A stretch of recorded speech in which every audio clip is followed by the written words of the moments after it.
Olá, boa noite, você que tem nos acompanhado nesse período por meio aqui das lives no Instagram. Hoje nós teremos a satisfação de acompanhar, fazer o debate com a professora Marisa Amaral, que já está entrando. Nós vamos convidá-la aqui para parte da nossa live. Nós temos primado pela pontualidade, pelo debate qualificado. Não será diferente hoje. Nesta noite nós debateremos exatamente sobre os efeitos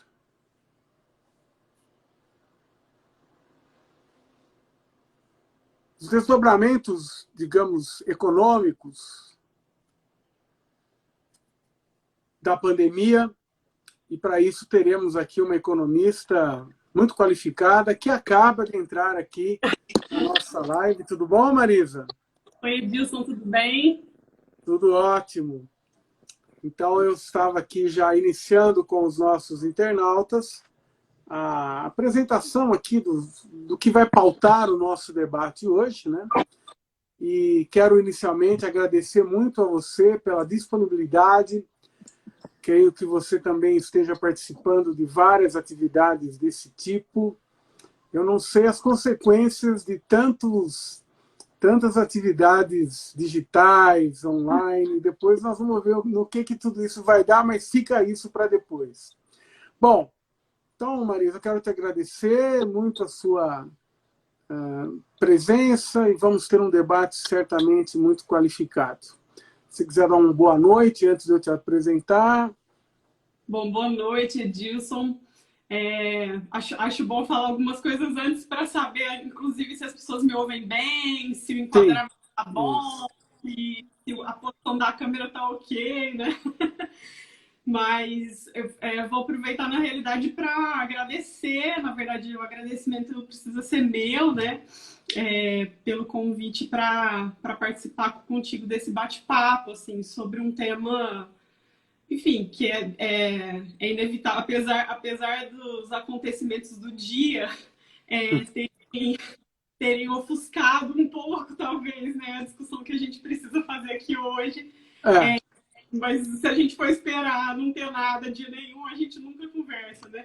Então, é um tema que é preciso discutir, a despeito, inclusive, da instabilidade, das muitas incertezas que estão aí no cenário, né? Mas, enfim, acho que é possível já falar algumas coisas prospectivas e etc. Então, eu que agradeço muito pela oportunidade de ter essa reflexão conjunta aqui contigo. Outro dia eu fiz uma live com o José Magalhães, que é aí da Faculdade de Direito, presidente municipal do PDT, e foi no dia da queda do Mandetta. Então, de fato, fortes emoções, ou como diria um locutor esportivo da velha guarda, cada enxadada uma minhoca, né? Bom, eu quero apresentar aqui a professora Marisa Silva Amaral. Marisa Amaral, ela possui graduação e mestrado em Economia pela Universidade Federal de Uberlândia. Eu não vou entrar em detalhes, mas eu cheguei a ser professor seu em algum momento, né, da sua trajetória. Fez doutorado em Economia do Desenvolvimento pela Universidade de São Paulo, com um período sanduíche na Universidade de Londres. Atualmente é professora adjunta do Instituto de Economia da UFO. Desenvolve pesquisa na área, evidentemente, de economia, com ênfase em economia política, economia marxista, desenvolvimento econômico, e tem como principais temas de interesse imperialismo, dependência, economia mundial, neoliberalismo, enfim. Tem muito o que dizer para nós sobre o tema de hoje, né? A Marisa, o último registro biográfico, é uma das economistas que mais tem assim, servido para mim de referência no debate sobre teoria da dependência. Enfim, tenho aprendido muito com alguns jovens pesquisadores, é o seu caso. Marisa, empresários de vários segmentos de várias frações de classe, políticos, parte da imprensa, enfim, vários setores da sociedade brasileira têm estabelecido uma contraposição entre saúde pública e economia, como se fosse possível relaxar, flexibilizar as medidas de prevenção ao Covid-19 em nome da atividade econômica. Como é que você analisa essa contraposição? Ela é pertinente? E antes de você começar a responder, aqueles que nos acompanham, que desejarem enviar perguntas, a melhor forma é nessa parte de baixo do seu celular, tem um ícone com um ponto de interrogação, clique ali e nos envie a pergunta. Te entrego a palavra, Marisa. Tá. Bom, acho que é uma resposta já esperada, né? Que é de que, evidentemente, essa contraposição ela é absolutamente falaciosa, né? Ela é uma contraposição que efetivamente não existe, né? Particularmente porque os problemas que já estão em curso, né, e que serão enfrentados seguramente com maior profundidade a seguir nos próximos anos, diria que no caso da economia brasileira, no caso das economias periféricas de um modo geral, talvez sejam problemas que se arrastem por muito tempo, né? Porque a capacidade de recuperação, ela claramente ela vai se concentrar ali em países do centro, em grandes potências, mas o fato é que há soluções imediatas, né? Há saídas de curto prazo para esses problemas que estão postos e que são qualificados como os problemas econômicos, né? Ou, enfim, o desgaste da capacidade de geração de renda, de crescimento econômico, de criação de emprego, etc, etc. Então, essa disjuntiva, saúde e desemprego, ela efetivamente ela não existe, tá? Acho que por uma primeira razão óbvia, que é de que, bom, os mesmos problemas que já enfrentamos e que seguiremos enfrentando, eles são globais, né? Nós não somos os únicos, e o fato de esses problemas eles serem globais provoca uma reação em cadeia, obviamente. Assim. Então, é claro que as nossas relações internacionais elas vão ficar claramente prejudicadas em razão de se tratar de uma crise global, né? Só que acho que mais do que isso, e aí que eu acho que é o ponto mais relevante, o Estado, né, que vem sendo muito chamado, inclusive por liberais insuspeitos, né? Eles descobriram que o mercado não regula tudo, né? Aliás, quase nada. Num dia mercado, no outro dia é o Estado, num dia não tem dinheiro, no outro dia tem, enfim. Um dia a gente precisa fazer ajuste fiscal, no outro dia já não é mais importante, né? Mas o fato é que todas essas restrições do ponto de vista da atividade econômica, elas se resolvem com política pública, né? Aliás, como acontece em todas as crises, em todas as pandemias, em todas as guerras, né? O Estado ele é sempre chamado a garantir certa sobrevida, né? Ao próprio capitalismo. É claro que isso vai trazer consequências. Espero tratar disso lá no final, né? Porque acho que a gente vai acabar discutindo um pouco de expectativa e etc. Mas o fato é que é claro que isso trará consequências. O reformismo ele sempre traz, de fato, consequências. Mas há saídas evidentes, né? Algumas delas já vêm sendo aplicadas no caso brasileiro, muito modestamente, eu diria, mas vem. Políticas dessa linha já estão em curso, na verdade, em praticamente todos os países que foram brutalmente afetados, né, pela pandemia.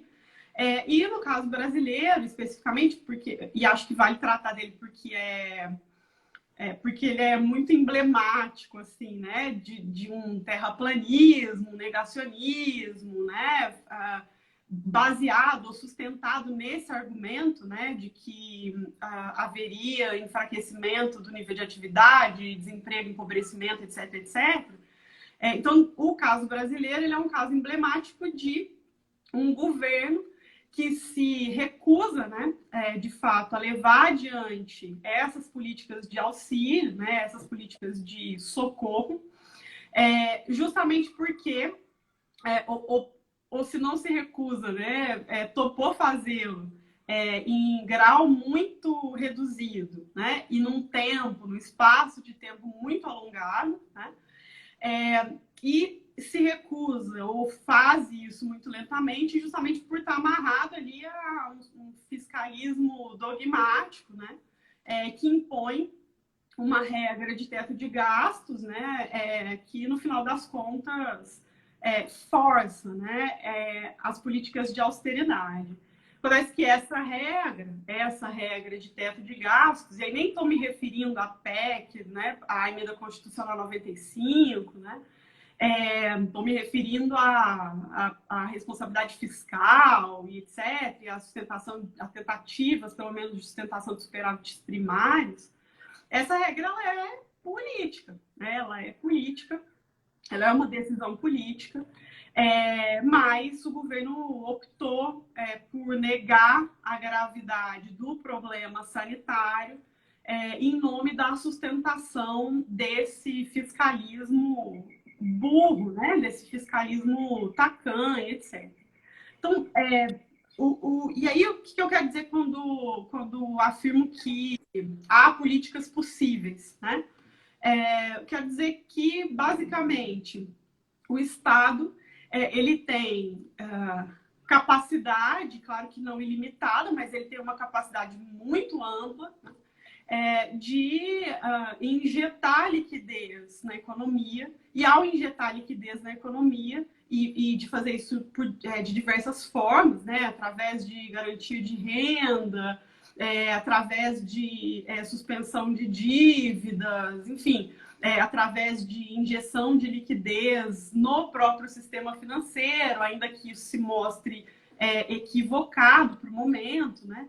A gente pode falar disso, se interessar, mas o fato é que o governo ele dispõe de vários mecanismos, né, que envolvem endividamento, mas é endividamento na própria moeda, porque, por sorte, né, nós ainda temos capacidade autônoma de criação de moeda. Então, como a gente está falando de um sistema que hoje, né, fortemente pautado pelas regras monetárias, né, o fato é que um Estado que tem autonomia monetária, ele tem capacidade de se endividar na sua própria moeda dentro de limites muito largos, né? E aí, bom, que os principais analistas, né, dedicados aos estudos dessa questão, eles indicam que, bom, de fato não há um número, né? Não há uma dívida ideal, não há uma proporção dívida-PIB adequada, né? Tanto é assim que a nossa proporção dívida-PIB ela é muito menor do que a proporção dívida-PIB de muitos países europeus, né? E, no entanto, nós temos problemas que são muito mais sérios do ponto de vista da administração dessa dívida, especialmente por conta do nosso padrão de taxa de juros histórico, né? Ainda que hoje a gente pratique uma taxa de juros que, do ponto de vista, pensando no caso da economia brasileira, é a mais baixa historicamente, né? Ainda assim, do ponto de vista global, ela é muito elevada. Então, há critérios para isso, para essa capacidade de expansão de emissão de moeda, e, portanto, dessa capacidade de expansão de injeção de liquidez por parte do Estado.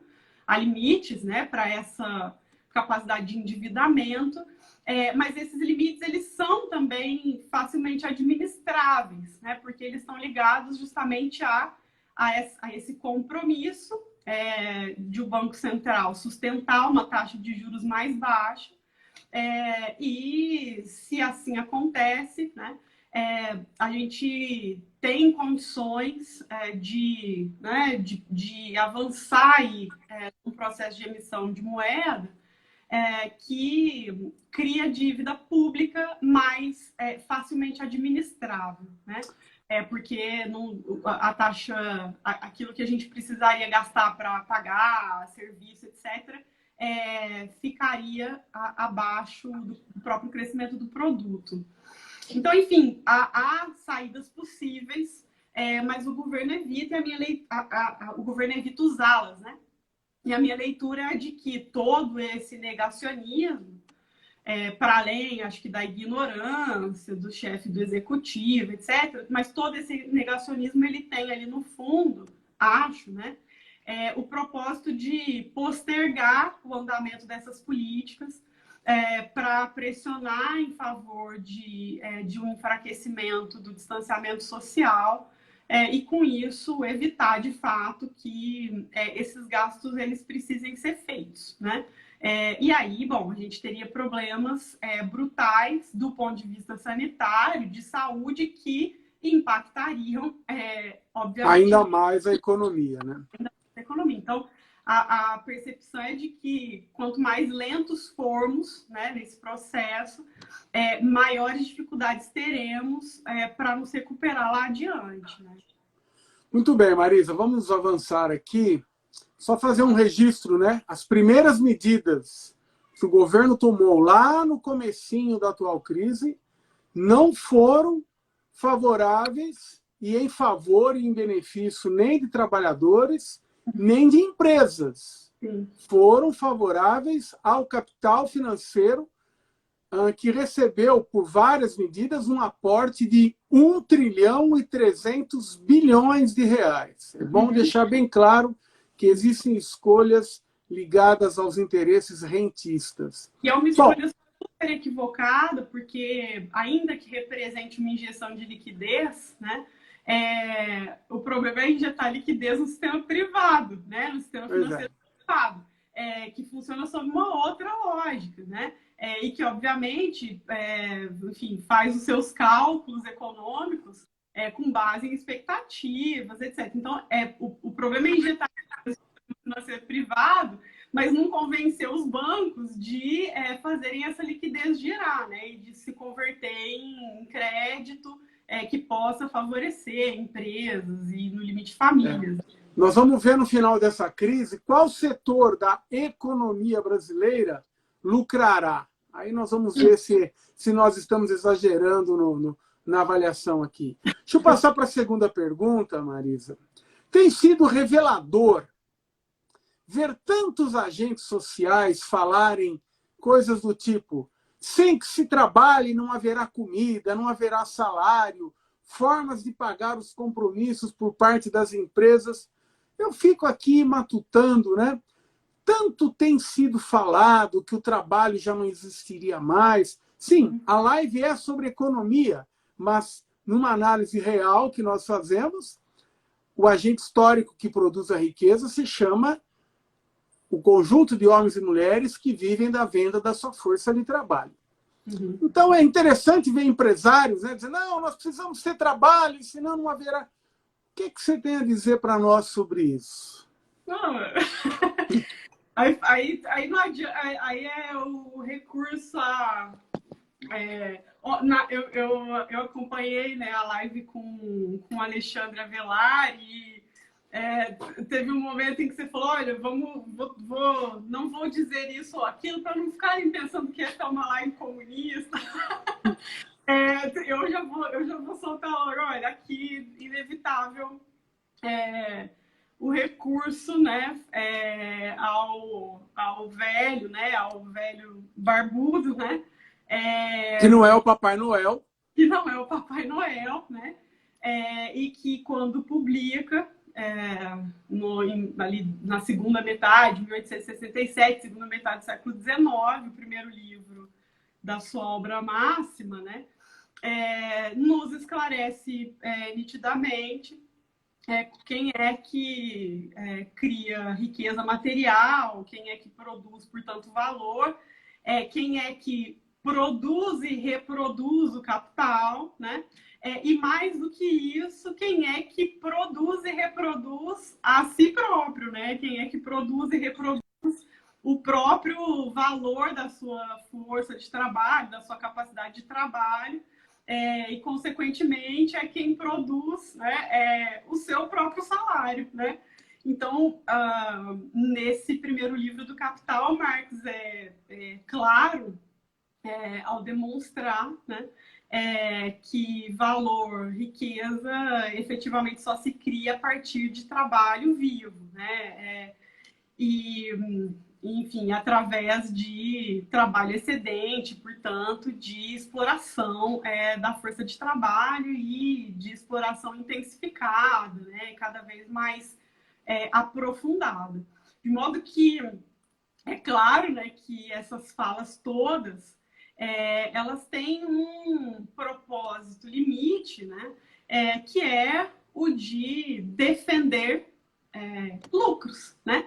É o de defender lucros. Porque todo o resto, né? Quer dizer, a capacidade de sustentação de empresas, a própria renda individual de trabalhadoras e trabalhadores, tudo isso é possível de ser mantido através de políticas de Estado, né? Então, o objetivo ele é claramente o de defender lucro, porque, claro, que não será possível produzir lucro em escala crescente, uma vez que as pessoas, pelo menos em sua maioria, se não estão, deveriam estar em quarentena, em distanciamento, em afastamento, portanto, deveriam estar em situação de suspensão, né, da sua atividade produtiva, do seu trabalho. E é claro que com isso lucros não serão gerados, não serão criados, né? Porque para todo o resto tem solução, tem solução. Marisa, eu quero apresentar agora uma terceira questão para você, que ela tem um claro objetivo de pontuar de onde partimos no início dessa atual crise. Há anos, não é de agora, o desempenho da economia brasileira é muito fraco. No último ano, o PIB cresceu, entre aspas, 1,1%, e é bom dizer, isso foi antes da pandemia. Qual o cenário que você vislumbra quanto ao desempenho da economia para o Brasil e para o mundo? E aqui eu não estou focando na pandemia, eu quero pensar um pouquinho, principalmente em termos do Brasil, daquilo que já vinha se constituindo como um cenário desse ponto de vista. Tá. Bom, essa pergunta, para desavisados, ela pode parecer uma pergunta com respostas óbvias, mas ela é muito boa porque ela abre a chance de a gente tratar de algumas coisas, particularmente aquelas relacionadas a elementos estruturais, né, que me importam muito aqui. Então, acho que o primeiro elemento que eu poderia aqui levantar para responder essa questão é o seguinte: olha, essa é uma crise que é uma crise econômica, é claro, né? É uma crise que tem desdobramentos do ponto de vista econômico, mas ela é uma crise que, pelo menos ali na sua explosão, né? Ela é uma crise que aparece como uma crise exógena, no sentido de não ser uma crise que se desdobra das leis de funcionamento da própria economia capitalista, né? Aos moldes do que a gente poderia extrair ali de uma teoria das crises no Marx, né? Se a gente se apegasse a uma teoria das crises a partir do Marx, a perspectiva seria a de que as crises elas são inerentes ao funcionamento do modo de produção capitalista e, por essa razão, elas são repetidas, né? A gente nunca resolve crises, tá? Então, o próprio processo de desenvolvimento no sentido de desdobramento, né? o próprio processo de desenvolvimento do modo de produção capitalista, ele recai em crises periódicas, tá? E isso tem a ver com todo um tratamento que o Marx vai construir aí nos 3 livros, né? Não dá para tratar de crise em Marx sem ler os 3 livros. Mas toda uma discussão que ele vai fazer até chegar, quer dizer, ele desdobra ali da Lei Geral da Acumulação Capitalista até chegar no livro 3, com a Lei de Tendência à Queda da Taxa de Lucro, mostrando, portanto, uma tendência, né, à ocorrência de crises periódicas. Que, claro, tem as suas contratendências, mas elas são inevitáveis em razão da própria conquista que vai se desencadeando em busca de aumentos crescentes de produtividade, né? Então, essa crise atual, talvez ela, do ponto de vista ali da origem, ela não possa ser entendida nesse espectro, assim, né? Como uma crise que se desdobra das leis de funcionamento do modo de produção capitalista, por isso exógeno, né? Mas o que eu diria, né, é que eu tenho muitas dúvidas sobre a absoluta heterogeneidade dessa crise, pela seguinte razão, tá? Vínhamos, eu diria que nem saímos, né, de uma crise que explode ali no setor financeiro norte-americano, né, que é a crise do subprime 2007-2008. Em 2010, crise das dívidas soberanas, que é claramente uma espécie de desdobramento da crise dita financeira do subprime. E, portanto, a gente talvez possa entender isso como 2 ondas, né? Uma crise em 2 ondas. A primeira onda com essa debacle, né, do financiamento hipotecário nos Estados Unidos e todos os desdobramentos disso, pensando numa economia pesadamente financiarizada, e a crise das dívidas soberanas, que tem ligação estreita, que vai se expressar com um peso muito forte no caso europeu, inclusive por conta do arranjo monetário que está ali desenhado, né, em torno da zona do euro. E eu diria que... Vocês me ouvem? Porque parece que meu vídeo travou. Não, nós estamos te ouvindo, há uma dificuldade com o vídeo, mas nós estamos te ouvindo sim. Ok, voltou ao normal. Marisa? Bom, então, ok? Eu diria que talvez nem tenhamos saído, né, dessa segunda onda, né? Hoje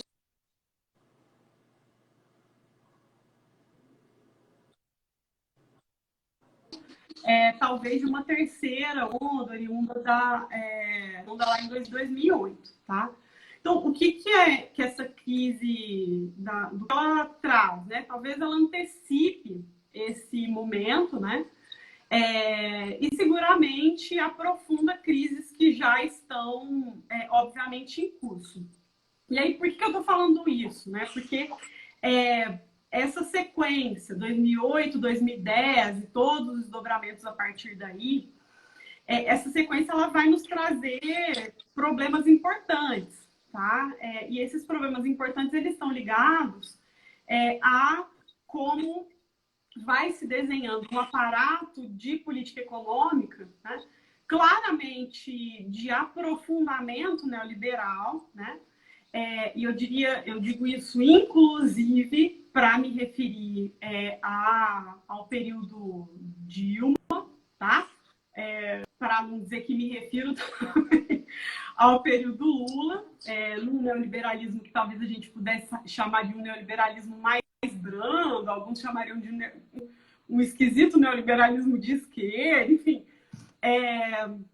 Mas o fato é que vai nos trazer problemas importantes, né, de aprofundamento nesse aparato de políticas neoliberais, né, que vão redundar muito claramente. Isso acontece no caso dos governos PT, assim como já vinha se expressando antes, desde o início dos anos 90, com uma clara exigência, né, de sustentação desse arranjo macroeconômico pautado na lógica de estabelecimento de metas de inflação e, portanto, na lógica de sustentação de superávites primários. No que isso implica? Isso implica austeridade fiscal, tá? Implica que, a partir de determinado momento, especialmente quando a Dilma decide nomear o Joaquim Levy, e o Joaquim Levy opta por uma linha política de austeridade, isso está claramente afinado com os interesses desse dito capital financeiro, né, que depende de garantias de rentabilidade sempre muito expressivas, de garantias de pouca instabilidade para que continue fluindo, né, para a economia brasileira. Então, a gente avança na austeridade a partir do Levy e é indiscutível, né, que 2016 vai representar um ponto de ruptura no sentido de um ultraliberalismo, né, de uma intensificação ainda mais brutal, mais nefasta, mais virulenta desse processo que já vinha em curso, tá? E esse processo que já vinha em curso, ele está nitidamente ligado ao que tinha, né, ao que vinha se desdobrando lá da crise de 2008 e depois da crise das dívidas soberanas em 2010. Então, o que se passa é que a gente estávamos já em crise, né? Estávamos já em crise. Bom, para além disso, né, a gente poderia dizer, a linha de atuação, essa linha de atuação nesse sentido, ela não é recente, né? Ela já está pautada e pelo menos desde os anos 90, se intensifica brutalmente agora com o Bolsonaro e com o Paulo Guedes, que eu venho chamando de... O Paulo Guedes é uma espécie de samba de uma nota só, né? Porque só fala nisso, só fala em austeridade, ajuste fiscal e vender patrimônio público e, enfim, enxugar gasto. Essa é como a cabeça, né, do Paulo Guedes, assim é como a cabeça dele funciona, né? Dentro dessa... liberalismo tacanho, um liberalismo mofado, um liberalismo burro, assim, que liberais inteligentes já não defendem há muito tempo e talvez nunca tenham defendido, né? Então, Marisa, deixa eu aproveitar, me permita uma observação. O professor Moacir Freitas Júnior, do Instituto de Ciências Sociais, está nos acompanhando. Ele enviou aqui pelas perguntas uma observação bem interessante que eu vou passar para você. Que a crise, né, desnudou um dos grandes problemas advindos do neoliberalismo, a desindustrialização no Brasil. Então, se você ainda dentro dessa questão pudesse também contemplar essa dimensão, eu agradeceria.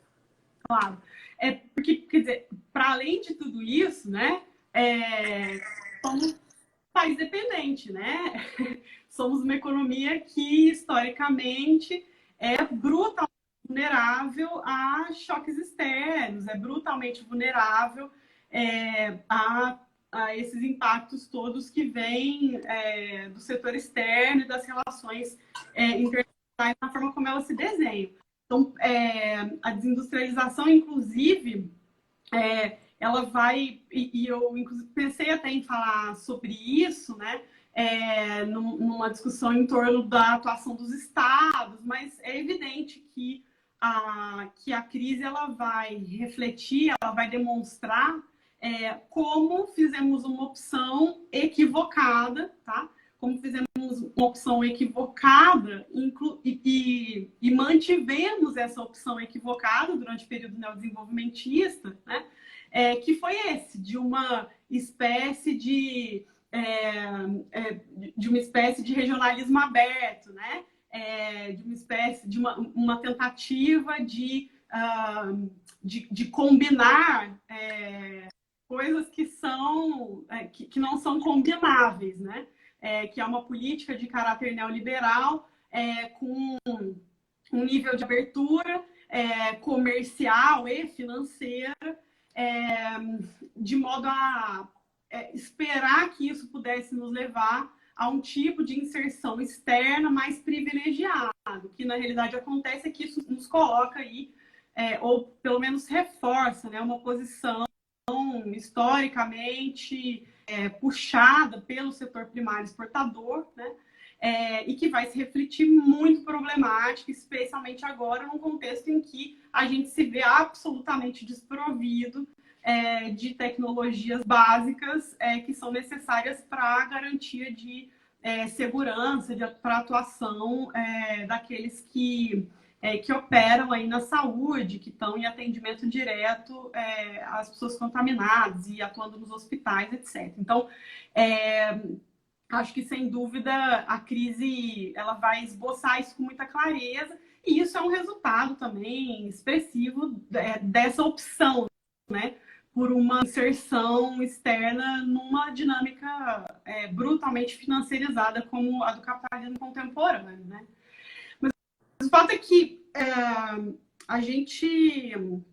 quando a gente assume essa linha política, tá? E quando a gente assume mais do que isso, né? Quando a gente assume o interesse em nos aprofundarmos, né? Quando assumimos o interesse em nos aprofundarmos nessa linha política, é óbvio que o que a gente já esperava, né?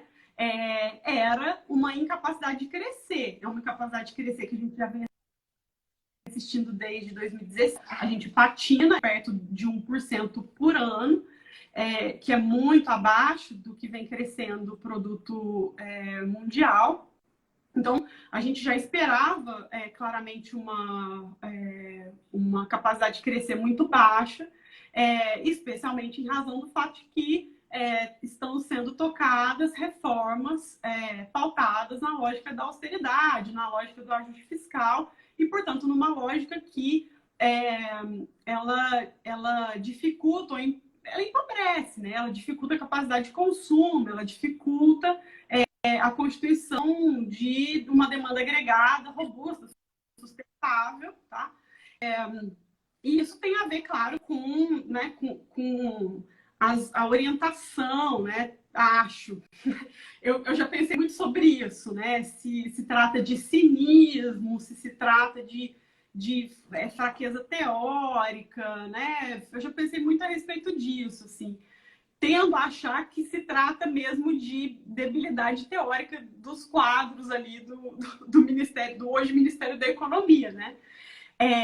Porque, bom, qualquer um que entenda minimamente, né, de teoria econômica, de história econômica, enfim, setor público, de política monetária, enfim, tem alguma percepção de que essa lógica, né, da teoria convencional, na qual o Paulo Guedes samba de uma nota só se baseia, né, ela é equivocada, ela é empiricamente incomprovável, né? Porque é uma lógica baseada na ideia de que a oferta ela tem capacidade de desencadear um crescimento de demanda, quando, na verdade, não é fato, justamente porque o econômico está submetido a incertezas radicais, né? Então, não é baixar a taxa de juros que vai garantir de imediato que o capital se interesse por investir, criar emprego, etc, etc. Então,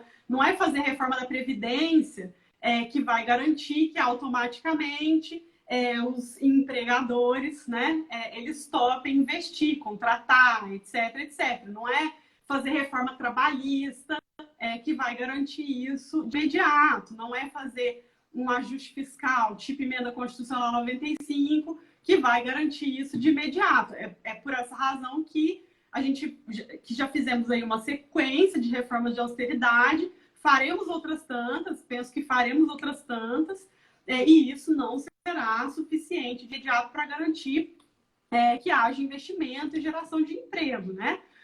Então, a taxa de desemprego ela vem ali passeando, vem acima de 11% desde 2014, tá? Então, é claro que o interesse em fazer investimento, adquirir meio de produção e matéria-prima, contratar força de trabalho para reduzir desemprego, está ligado, claro, a uma percepção de que, bom, o desemprego é muito alto, há uma grande incapacidade de consumo e, consequentemente, eu não vou conseguir vender aquilo que pretendo produzir, né?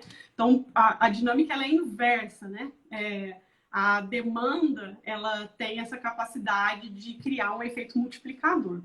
Então, a gente já esperava uma queda, ou se não uma queda, uma incapacidade muito grande de crescer para 2020, para 2021, enfim.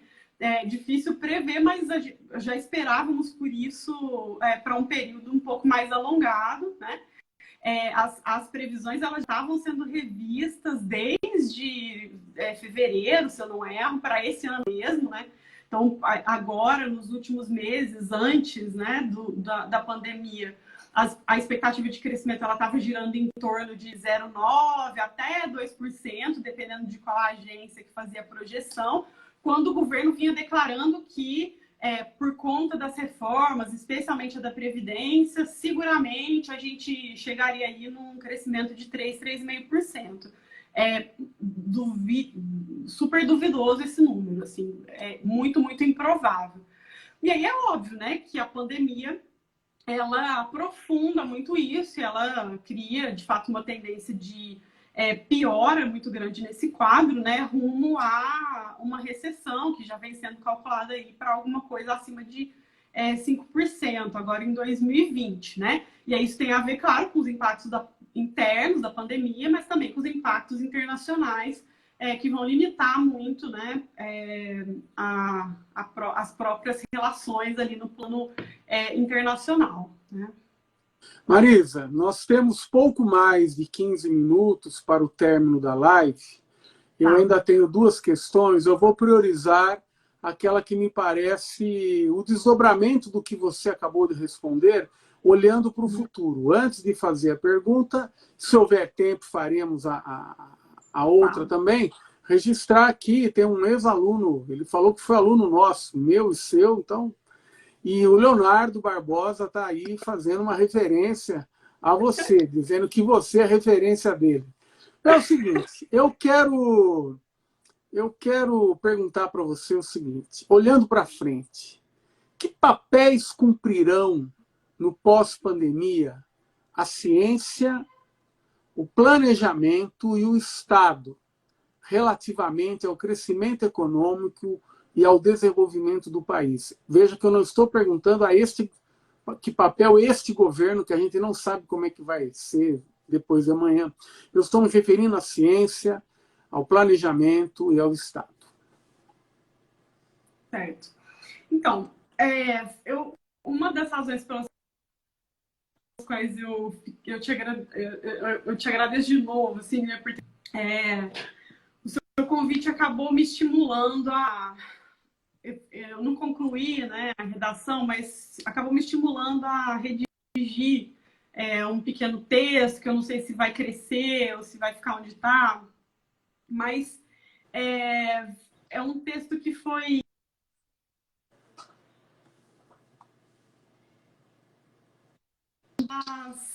Há muitas análises que vêm aí aparecendo, e que estão, claro, acho que muito fortemente baseadas. Alô, Marisa, um minutinho só que está com um probleminha na conexão. Isso, mas que, claro, se desdobram para... Tudo bem. Vocês não me ouvem?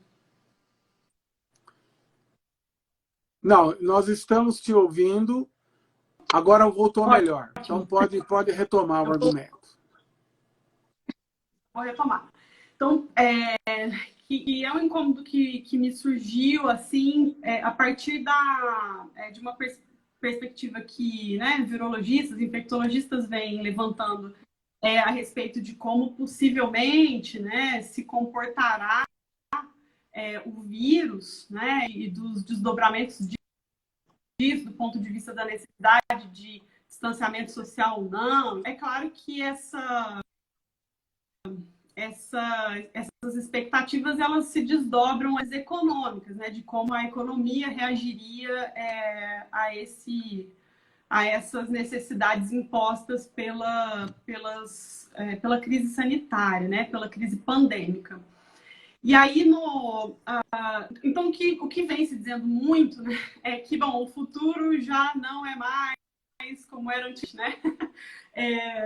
Então, não é possível que a gente considere que o mundo é igual, né? O mundo de hoje já não é o mundo de janeiro de 2020.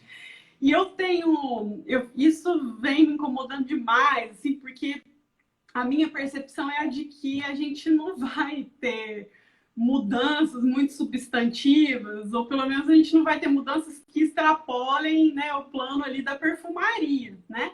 Então, acho que tudo bem, pode ser que haja avanços tecnológicos, né, na área médica, na área de saúde, pode ser que pode ser que, você comentou isso no início, né? Pode ser que perceba o home office ele faz sentido e que se deseja explorar isso mais, e etc. Mas essas questões todas elas me deixaram com uma pergunta que é, bom, o que disso, né, é novo, né? O que é novo, o que nunca foi antes, ou o que não está sendo, né? Então, acho que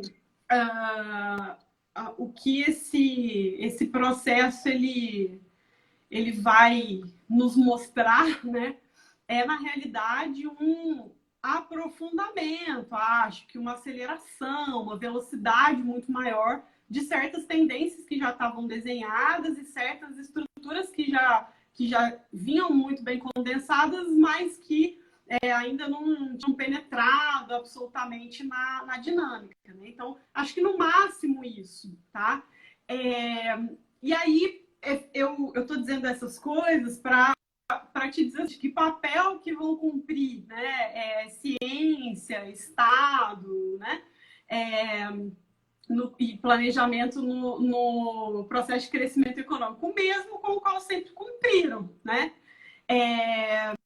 Então, a importância da ciência. E acho que talvez isso tenha sido um ponto muito positivo, né? Se é que a gente pode dizer isso, mas acho que esse talvez tenha sido um ponto muito positivo dessa crise, né? Que é justamente jogar por terra toda essa falácia terraplanista que foi se construindo, né? Toda essa narrativa que foi se construindo em torno da desimportância do trabalho de pesquisadores, cientistas, docentes, instituições de ensino pesquisa, né, federais, e estaduais e municipais.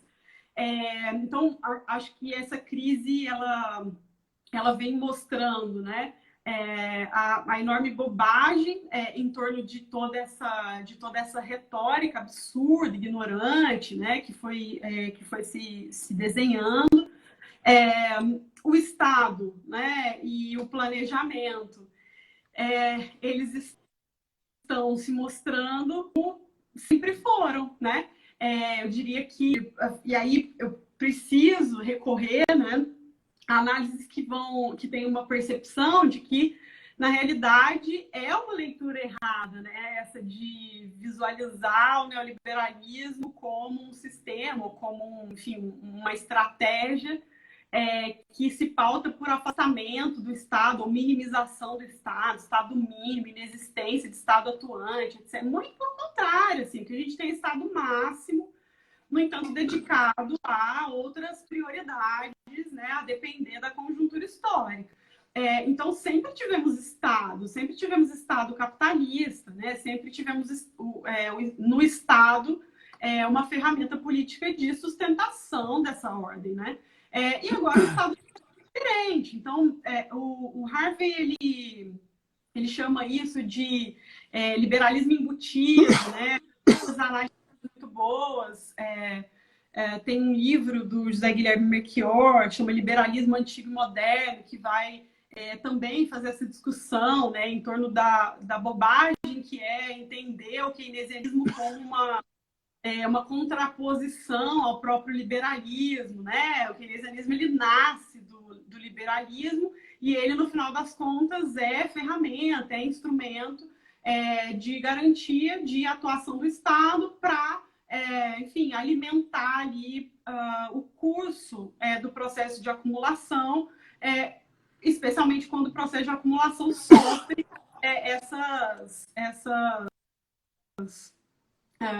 essas interferências, né? Então, o que eu digo vai continuar sendo que foi sempre, né? Inclusive nessa fase liberal em que se grita aos quatro cantos que o Estado ele perdeu a sua importância, né? Ele nunca perdeu, e agora isso vai ficar ainda mais evidente, né?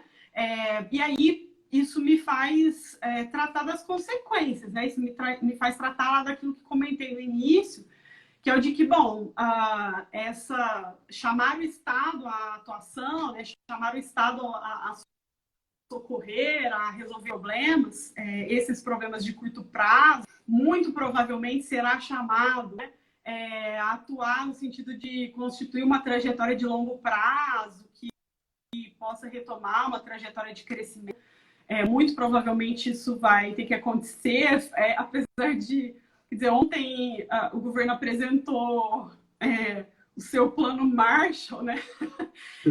Que foi, assim, cômico e trágico, é uma coisa horrível, né? Porque, enfim, muita gente brincando aí que o PowerPoint foi feito pelo Dallagnol e tal, porque foi vergonhoso, né? É um plano que é nada, na verdade, são setas para cima, indicando que a gente vai crescer muito, com base não se sabe exatamente no que, mas o fato é que o que se espera é que o Estado ele seja realmente chamado a atuar para garantir essa recuperação, como acontece sempre, diante de crises, diante de epidemias, diante de guerras, né?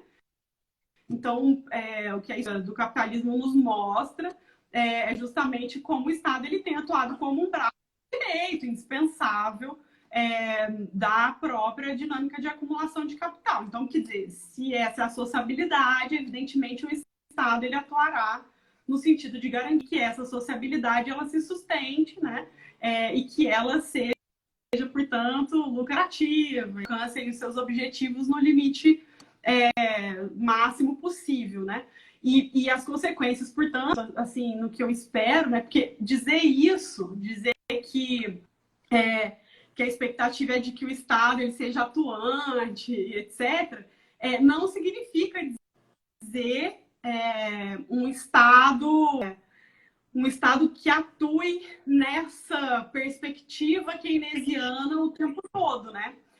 Porque a minha expectativa, na realidade, a de outros que eu venho vendo falar, a minha expectativa, na realidade, é de que isso tenha fôlego curto, né? Apesar das exigências, eu penso que isso terá um fôlego curto, ou, né, se não tiver fôlego curto, vai trazer impactos muito, muito negativos para o elo mais fraco da corrente, portanto, para quem leva sempre a pior na luta de classes, que é a trabalhadora. Então, para mim, é indiscutível que, tão logo seja possível, né, todos esses projetos, todas as contrarreformas envolvendo austeridade, ajuste fiscal, na minha opinião, todas elas serão retomadas. E agora eu tenderia a dizer que com requintes de crueldade, sob a justificativa de que muito se gastou, né, para o enfrentamento da crise pandêmica, e agora é preciso que a gente, né, entregue carne, sangue para garantir, então, a retomada. Então, a minha percepção, na verdade, ela é bem pessimista, né?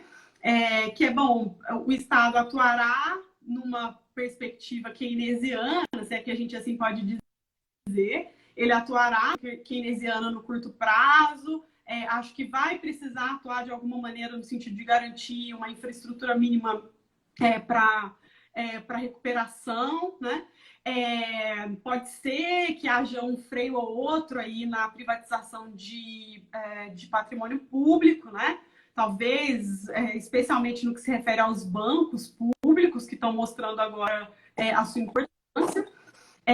Mas eu sou muito pessimista quanto à privatização daí de outros bens públicos e quanto a quão fundo pode ir, né, esse projeto de austeridade fiscal e os impactos que ele vai exercer sobre a classe trabalhadora, sobre renda, sobre, enfim, capacidade de garantia da própria vida. Isso já está traçado, né?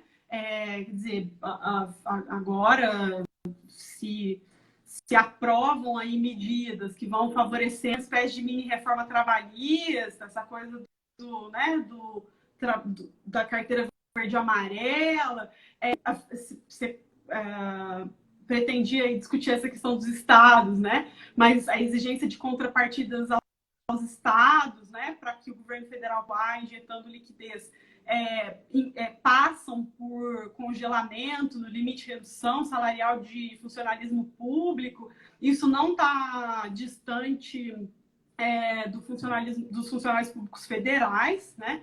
Então, isso seguramente virá, e penso que com uma profundidade muito, muito grave, assim. Então, acho que ciência e Estado e planejamento garantirão a importância que sempre tiveram, né? Mas cada qual sendo utilizado ali num contexto diferente, de acordo com os interesses da classe dominante. Assim, isso para mim parece indiscutível. Marisa, nós vamos caminhar aqui para o final, mas antes de eu te dar a palavra para se despedir dos nossos companheiros e companheiras aqui de jornada, eu quero convidar a todos para a próxima live, no dia 28 de abril, terça-feira que vem, com Vinícius Oliveira Santos, doutor em Ciências Sociais pela Unicamp, um ex-orientando brilhante que eu tive aqui na Universidade Federal de Uberlândia, e ele vai discutir conosco o tema Relações de Trabalho na Atualidade, em alusão ao 1º de maio, né, que está aí chegando, e ele abordará, em particular, o que tem sido o seu tema de pesquisa, trabalho material, trabalho imaterial.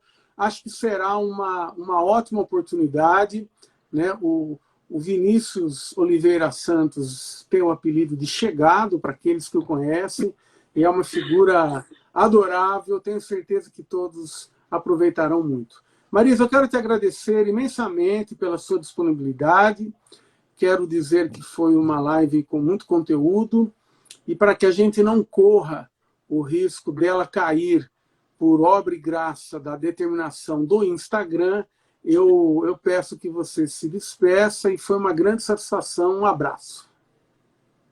Não, eu é que agradeço muito, Edilson, enfim, não foi possível falar de quase nada do que eu fiquei me planejando, é muito rápido, né? Assustadoramente rápido, assim. Eu pensei que fosse me faltar tempo, que fosse me sobrar tempo, assim, mas é de fato muito rápido.